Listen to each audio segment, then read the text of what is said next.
Yo, yes, we're live. Okay, it's your boy Robbie Rowland on the Robbie Rowe Show. I'm not going to give this an episode number, but I will give it a Minisode episode number 2. It's funny, I was sitting here thinking like when I first did my original Minisode, and for those of you who did not listen to that original Minisode, make sure to go check that out. It was on failure. But I remember doing that in traffic in LA on my way back from Arizona, grabbing my car, and I was like, I'm going to do these a lot. I'm going to do these solo podcasts. I'm going to call them Minisodes. Again, mini episodes for short. And I had a great time doing it. It was about 23 minutes, got great reviews on it, and I just had not done one since. Part being because there's so many guests that I've come into contact with that I wanted to get on the show for you guys. And but anyways, I'm moving to Colorado. I'm going to be close to my boy Josh Heenan at Dr. Heenan on Instagram. For those of you who follow me on Instagram, you know why. For those of you who don't, A, make sure you follow me at Robbie Rowe 12. That's Robbie with a Y. And B, I'm moving to Colorado to be closer to Dr. Heenan so we can get this body, we can get this lat figured out, get it 120% so I can showcase some skills in winter ball. I've just made a post on that over at Instagram at Robbie Rowe 12 for those of you who did not hear my original statement. Anyways, I'm in the car. It's almost 8 p.m. I'm almost to Las Vegas. I am not stopping, and I'm not picking red or black. I'm going to go straight through. It's about a 17-hour drive from where I was at in California to right around Denver, Colorado. So this podcast gives me an opportunity to kind of branch out, kill some time, not fall asleep at the wheel. And for any police officers that are listening to this show, I have a headset in. The phone is hands-free, so don't radio to pull me over. I just had a Quest bar for dinner. I am a Quest athlete. Hashtag Quest Squad. Shameless plug. Anyways, so this particular episode, I was sitting here kind of pondering ideas of what I wanted to talk about. I put up a questions post / story thing, I guess they call it, on Instagram, and I got a lot of good feedback as far as what I wanted to talk about. Again, before we dive into a subject, I just want to first and foremost apologize for A, any rants that I go on, for B, my ADD going off rails and totally down rabbit holes that did not, have any part to do with any particular subject on the show. But this is going to be super raw, super unedited, uncut, the Robbie Rowe Show, Minisode episode number 2. We are going to do it on competition. Boring, right? Competition. Everyone knows competition. It's good for you. Everyone listening to the show is probably an athlete or was an athlete or is training an athlete at sometime, being maybe today, tomorrow, in the past, whatever. I get it. That's my audience. So you guys all are very familiar with competition. I'm going to go a little twist. I get tons of questions, if it be Instagram, Twitter. That was a really bright light that guy had on the side of the road, and now I'm blind. I get tons of questions regarding like, yo, Rob, what's the best piece of advice for an aspiring baseball player? Hey, Rob, I want to go pro. What should I do? What should I, blah, blah, blah. Tons of questions, tons of, great questions. I love the questions you guys shoot my way. Again, I do my best to answer all of those. So if you're a listener to this show, pop in the DMs, man. Ask a question, any questions that you may have, or just to say what's up. I love responding to your guys' messages, and I respond to each and every one of them, even if it takes me a week or a month. I'll always get to them. But that's sidetracked. Anyways, competition. Yeah. Whoa, totally lost my train of thought. Everyone asks me, valuable advice. What can I give? What's my 2 cents? So this will be my 2 cents, guys. That truck is literally driving off the road. I will always advise people. I am 100% on board with the notion that you need to surround yourselves with individuals that are not only like-minded, but that will constantly challenge you each and every day. Again, it goes back to competition. Something in my life that if I had any control over at the time, I probably would have done this, was move to an area where there is high levels of competition. Now, it's no disrespect to my parents on making the decision to move back to their hometown, which was Cloverdale, California, population 8,000, very small town. We got like 2 or 3 streetlights. But I will credit them to putting me in positions to be challenged, whether that be playing at my brother's level of competition. He was always 3.5 years older than me, or, pulling me out of like the local talent pool and moving me to a different area where there was more talent and challenging me in that regard. And another note on that I credit my parents for is doing, like, allowing me to do those showcases, with the best of the best in that area. They drove so many miles to do that for me. So I definitely give them credit. But growing up in a small town, I would say, like, the negatives of it, and this is, again, no disrespect for the individuals that I grew up playing against or whatnot, but so this is going to be interesting. I just thought of this. I read a book when I was in Mexico for the Caribbean World Series this past year. I forget, Malcolm Gladwell wrote it. It was, I want to say it was like David versus Goliath, or maybe Goliath, or something along those lines. I will link that book in the show notes of this episode. You can find the show notes on www.soundcloud.com/The Robbie Rowe Show /competition. So soundcloud.com/The Robbie Rowe Show /competition. But this book pretty much talked about the dynamic between big fish, little pond, and little fish, big pond. And what that looks like as far as success goes, because I think if I were to do a poll on Instagram and say, what would be better for the individual, people would say, yeah, Rob, small fish, big pond. Surround yourself with high levels of competition, so you are constantly bettering your physical attributes each and every day. Exactly what I just said in the beginning of this show. But this is the interesting part. This book talks about how mentally and mentality-wise big fish, little pond can have on an individual, right? So, you take that dynamic of being superior to everyone around you, basically getting you a very, not cocky, but confident mindset. And then you go out into the real world and you have that mindset. Because this is where it's going to get juicy. And I don't have anything written down. So again, I apologize. I'm going to go bouncing back to topic. But we're going to stay in the realm of this competition, right? So I said, and I constantly say this when I fail, I need to get back to my high school mentality. I say this all the time. I said this in the year 2011 and 2013 when I had my worst professional seasons. When I was in high school, I went to a little high school.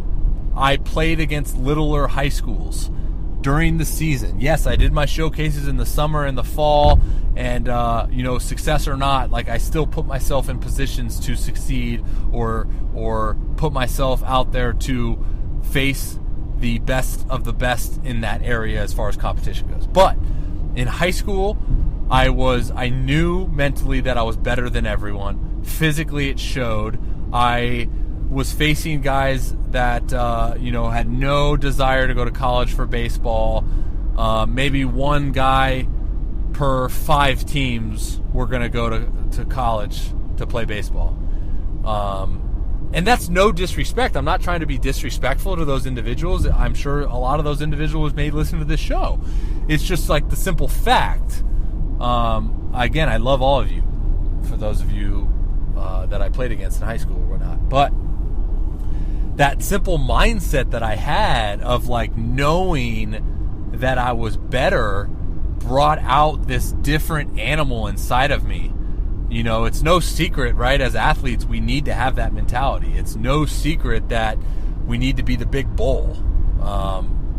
You know, we can't be timid. We can't be scared. We can't think that we're not better than the person that we're facing. As soon as you do that, you're screwed. But, you know, going back to competition, it's funny. I look at the timeline for myself starting in high school. Say we started my senior year, you know, in 2010. And I look at kind of where I progressed as far as my overall mantra, my mindset, my physical talents. And just to give you a brief outline to that timeline, it was like I went from being top dog in high school, you know, with this mentality, this bulldog mentality, knowing that I was better, this essentially big fish, little pond. And then I went to professional. And something along the lines of going pro, I let that mindset kind of slip away into a more passive mindset to where I knew that I wasn't that big fish. When in reality, there was nowhere in that process that I had to change. It wasn't written down that as soon as you get drafted, you know, you have to change your mentality because you're a rookie or you're 18 playing in a 22-year-old league. There's nowhere written down saying these things, you know. And I think that was the misinterpretation of what I went through. You know, I somewhere along the lines I thought I had to change my mentality because of my external factors. And what I mean by the external factors was playing against the best of the best now, right? It wasn't that I was at my little high school of 500 people, you know, anymore. I was in the minor leagues at 18 years old facing individuals that were aspiring Major League Baseball players. And I think somewhere along those lines of doing that, I said to myself, like, I'm not the best anymore. And I don't know why. I don't know why anything changed as far as my mindset. I was getting better physically. I was getting worse mentally. So the two dynamics were kind of shifting apart. And when I say better physically, I think I was becoming physically a better pitcher. I was getting stronger. I was learning my body more. I was learning how to recover better. I was learning, you know, better new pitches. I was learning how to optimize my pitches. I was around better competition. So therefore, strategic, or obviously just the data shows like the more we're around better competition, like the better we get physically. So physically I was getting better. I was making strides, but mentally I was getting worse. It's funny, like, again, going back to, I wish I had I need to get back to my high school mentality of, hey, like, I'm better than you, and there's no way around that. Again, not trying to be cocky. I think that's just like a mindset you have to have. So it's funny, that dynamic of big fish, little pond, little fish, big pond, because you want to surround yourself with high level of competition to better yourself physically. And then there's that super fine line of what that can do to an athlete mentally. Because obviously you fail and you fail and you fail and you fail because you're putting yourself out there in this competition that's at an all-time high. You know, it's no secret, like, it's no accident you're not going to win every time. But again, that fine line of how do you let that failure not change your mindset? How do you continue to tell yourself over and over again that you're good when you continue to lose and you continue to fail? What is your rock? What is your anchor to hold on to, knowing that you're good? You know, that's interesting, man. This is a good topic. This is juicy. I highly encourage you guys to be writing this stuff down if you're not already. But so let's dive into that. The how, right? Like, how do we do that? As far as how do we put ourselves out there to face high level of competition? How do we put ourselves out there for the possibility of losing and failing, but remain mentally strong, mentally successful? A few things that I like to do, and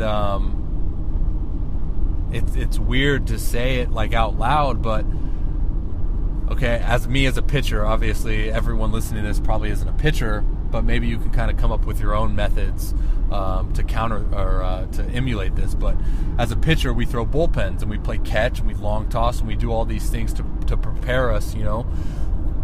So when I throw a bullpen, I know that I'm good, because in my bullpens, if I want to hit a spot, I can hit a spot.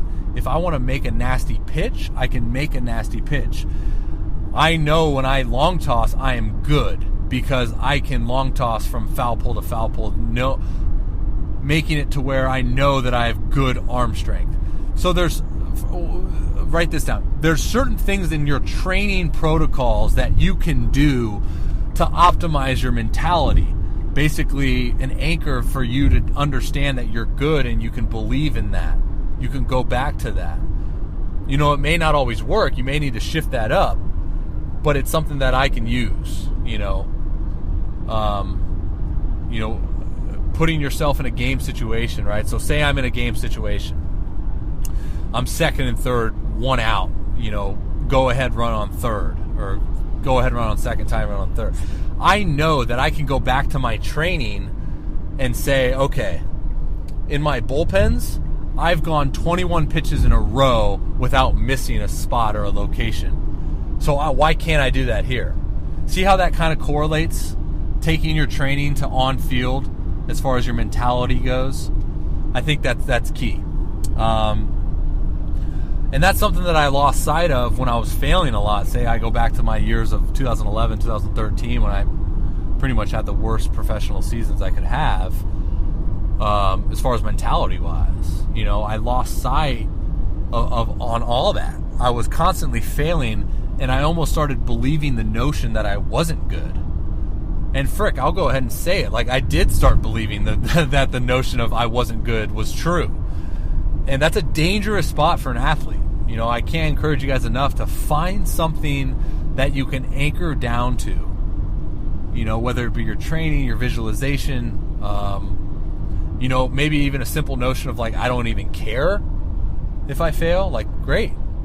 I listened to a lot of stuff when Madison Bumgarner was doing what he was doing in the postseason in 2014. He was just like, what's the worst outcome? I lose? Whatever. Wow. Very simplistic mindset, but super freaking optimal, right? So again, trying to bring this all back together, tie it with a nice little bow. I look at like competition, and I see kind of two sides of this coin.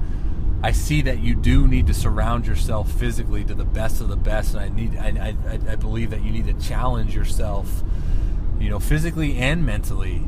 Put yourself out there to fail. See what you're made of, man.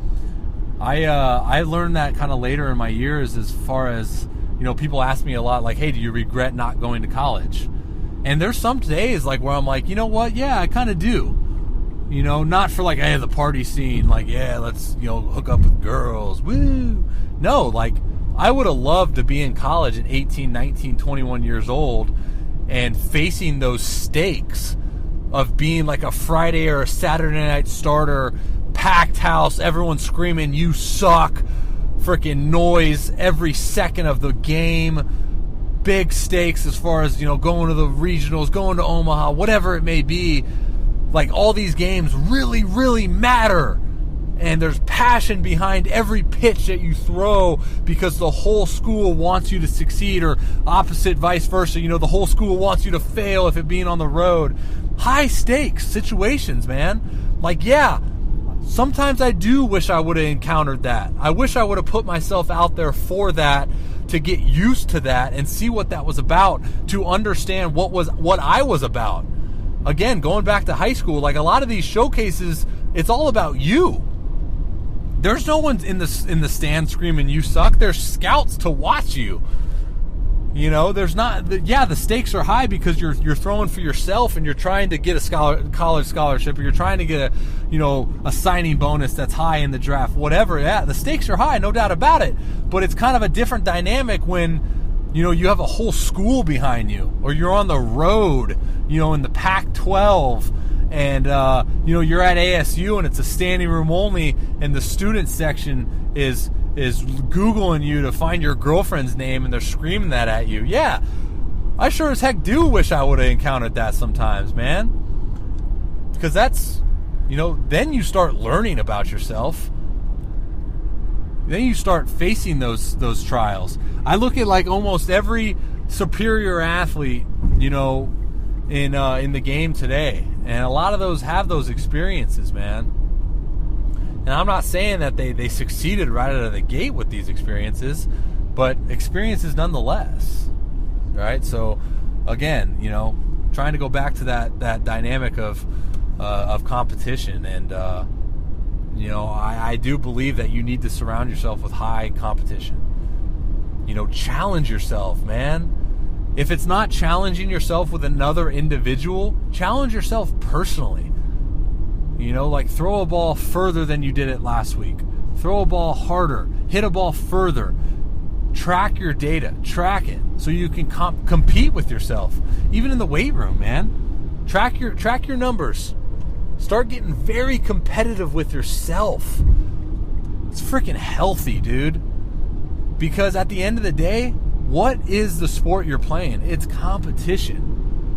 What is your why behind playing it? Do you want to get paid? Do you want to make the big bucks? Do you want to gain popularity? Do you want to gain fame? Probably. But what is your root cause for it, man? You got to love to compete. You got to love that one-on-one dynamic of this guy's trying to beat me. Frick that, dude. Like, I ain't letting him do that. I'm passing an exit that says ZZYZX Road. If you can frickin' pronounce that, dude, you're a stud. So, again, compete, man. Fall in love with the competition. Fall in frickin' love with it. You gotta be a different dog. You gotta be a little weird. You gotta be a little cuckoo. I get it. That's fine. How bad do you want it? Want it more than the guy facing you. Now, what do you gotta do? How can you optimize that, right? This pod is gonna be on competition. I go back to that book again I read. And I think that's what made me so good in high school, was that I knew I was the big dog. So then I gained this mentality of, I'm the frickin' dude. I'm the ish, man. Now I'm going to take that onto the mound. I challenge you, how can you have that mentality that I had, and I still have now that I've regained it? How can you have that mentality when you sometimes fail? And when you sometimes fail and fail and fail and fail and fail and fail and fail and you fall flat on your face, how can you have that mentality over and over and over and over and over again? I challenge you with that. Find that, because it's going to be different for everybody. So find it. And if you need to go and frickin' throw a CG to the blind whatever and dominate, do it. Set yourself up sometimes for success. Do it because you need it. Watch your highlight film of when you were frickin' dominant. I get it. It's good to watch your highlight film when you weren't good. See where you could have been better. I get that. 100% do that. But don't lose sight on those good moments. Watch those. Visualize those. Visualize the good over and over again. Find a video of you when you were at your absolute best and watch it 100 times over again. Because you are good. You've been good before. Do it again. Because there's a secret upon how you can get that mentality. Say you had one start out of 25 in a season. Again, it could be different for a hitter or another sport player, whatever. Say you had one game out of the year where you were 5 for 5, or one game out of the year where you went 7, you punchied 11, you didn't walk a soul, and you freaking dominated. There was that one time when you were better than everyone on the field or everyone on the court, whatever it was. There was that one time. There's no reason why you couldn't do it again. I don't believe in luck. I don't believe in just coincidence. It happened for a reason. Emulate that. What was your mentality on that particular day, and how did it vary from any other day where you absolutely sucked? Find that. Do it. It's not easy, I get it. I'm telling you this because I've been down the rabbit hole of being terrible, and I don't know why my mindset changed. It just changed because I was dealing with failure. I started believing the lie that I wasn't good enough, even though I was 88th overall in the 2010 draft. I was freaking good, but I, for some reason, didn't believe it because my results told me otherwise. Frick that, dude. Have a foundation, have an anchor to tell yourself that you're good. So you see what I'm getting at here is you have one side of the spectrum where it's surround yourself with competition, guys that are just better than you, and then grind that out. Don't get discouraged. Fall in love with that competition. Challenge yourself. I mean, I'm sitting here, I'm fired up, man. I want to face a hitter. I want to face a Trout. I want to face a Trout because he's better than me. Statistically, he's better than me. So, let's go. Frickin' A. Give me the rock. I want to see. I want to measure myself. How can I know how good I am unless I face the best? If I want to be the best, don't I have to face the best? Same goes for you. Who's the best guy at your high school? Face him. Challenge yourself. Don't get discouraged if you lose. You're doing the right things. You're taking the right steps. Encourage yourself in that regard. Know that it's getting you better. Don't lose that mindset. As soon as you feel yourself drifting away from that mindset of being good and knowing you're good, go do something or go watch film that shows you that you're good. It reiterates that fact and that notion that you're good. You have to, man. Because we're human beings. We are. I mean, like, we're flawed, man. We do things that sometimes, like, mentally we're telling ourselves, okay, don't fall in this trap. Don't do this. You can't do that. And then it happens, right? It happens every single day around us. So don't think you're different from that person because it's going to happen to you. It can happen to you. But take the proper steps to make sure it doesn't. I'm passing a van right now, and I don't know if you guys are too familiar with my obsession over like hashtag van life, but I freaking love it. And this one in particular is almost like an RV, but a little bit bigger than I would say a van. Super dope though. I want one. Anyways, that's what I got, guys. I hope you took something away from this. I encourage you guys to surround yourself with those individuals around you that are like better than you, because it's going to improve your game. But don't get discouraged. I know it's so easy to say, guys, and I'm not trying to make it sound easy. I'm just trying to give you guys a little bit of advice. These are steps you got to take. I know playing down in competition and succeeding is great, and I actually encourage that at some moments of your athletic life. I do. You know, I think it develops a good mindset. But physically, you got to challenge yourself, man. Again, going back to like one-on-one. Even freaking you on you, like challenge yourself. The guy in the mirror, man, it's your biggest opponent. I know it's super cliche, but shoot, man, it is. I'm sorry I keep saying man, like you could easily be a girl, a softball girl. Listen to this. Same goes for you. I don't care, gender, whatever.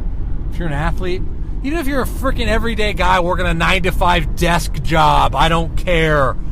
Life is about competing and getting the most out of it. Let's go. That's what I got. I got that mentality back. My high school mentality. I'm cocky as frick on the mound. I don't care what you think about me when I'm on the mound and I'm competing against you. I don't care. I'm trying to beat you. Afterwards, we'll go grab dinner. I'll be great. I'll be a freaking awesome friend to you. But as soon as the lights come on and I'm competing against you, I am a cocky mother fricker. I am better than you, and there's nothing that you can say or do to take that away from me. You may get a hit. You may get a hit. But that doesn't change the fact that I am better than you. I don't care if you hit me 9 times out of 10 and you're batting 900. My mentality is not going to change. I got signed by Texas out of Indie Ball. And I didn't pitch well. I don't know. Didn't look at my stats when I was with the Rangers this past year. I don't know if you guys are following my career. I bet when you're saying, well, why aren't you the best pitcher in the world, Robbie? It's gonna happen, man. You're gonna fail. It's gonna happen. I didn't throw well when I got signed. There were some ABs where I dominated the guy. There were some ABs where the guy dominated me. It doesn't change the fact that I still don't think I'm great. Again, I'm not trying to be cocky. I'm not trying to be conceited. But when it's you versus a freaking other guy, you gotta believe that you can win it before you win it. If you don't believe that you can win the battle, you're not gonna win the battle. It's that simple. I know it's so cliche, and I'm probably not the first person to tell you this.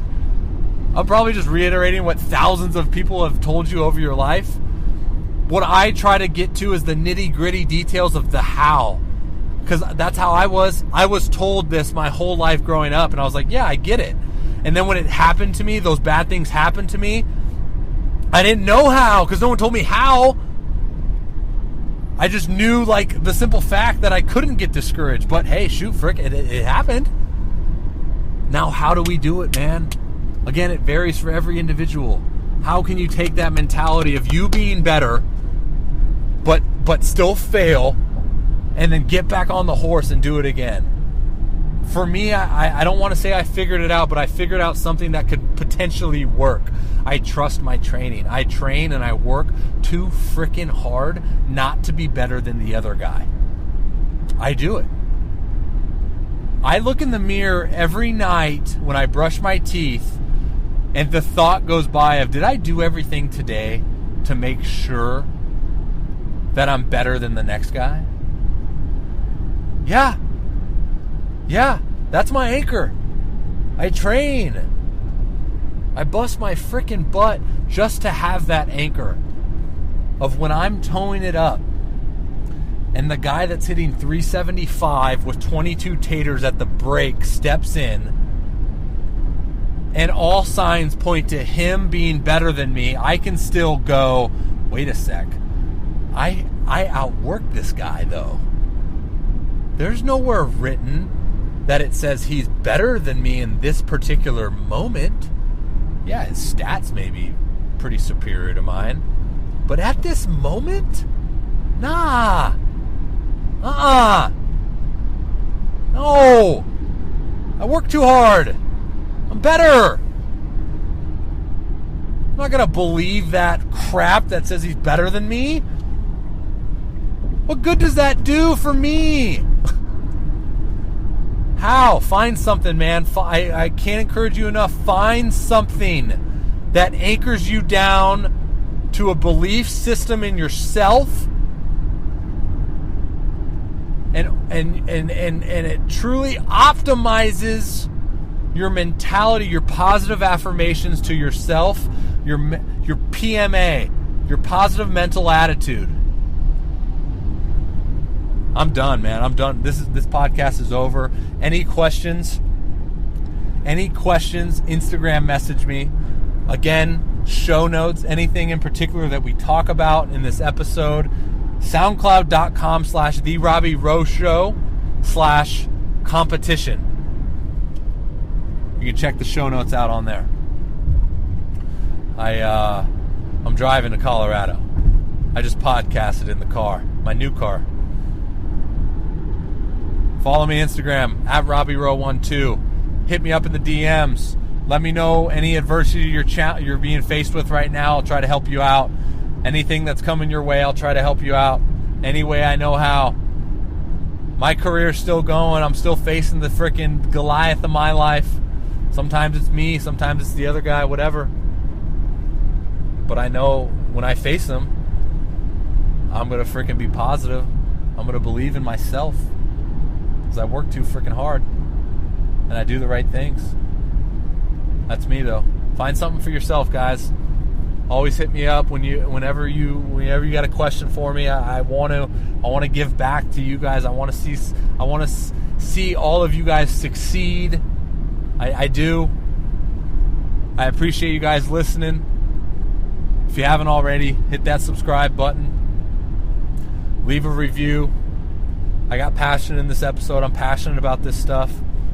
I love the game of baseball. I love sports. I love what competition brings out of someone. I think you find out a lot about yourself when you're faced with adversity or competition, whatever you want to call it.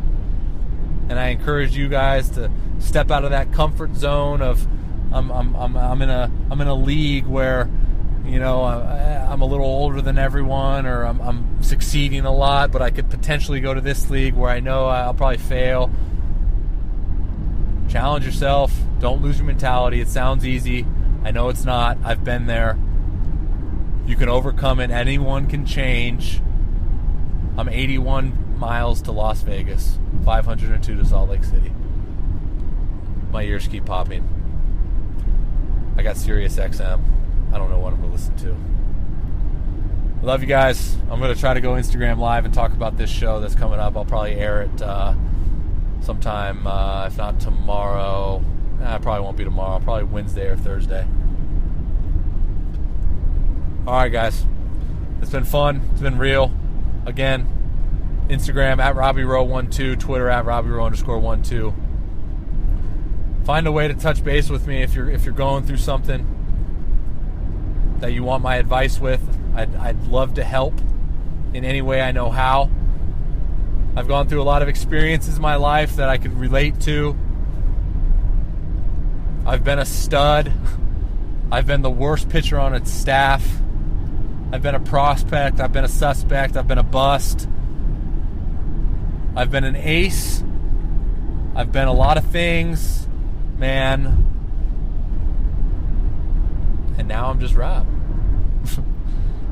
So hit me up. How can I help? @RobbieRow_12 on Twitter, RobbieRow12 on Instagram, Robbie with a Y. Appreciate you guys. Love you all. Keep fighting the good fight. Step out your comfort zone. Robbie Row Show out. Deuces.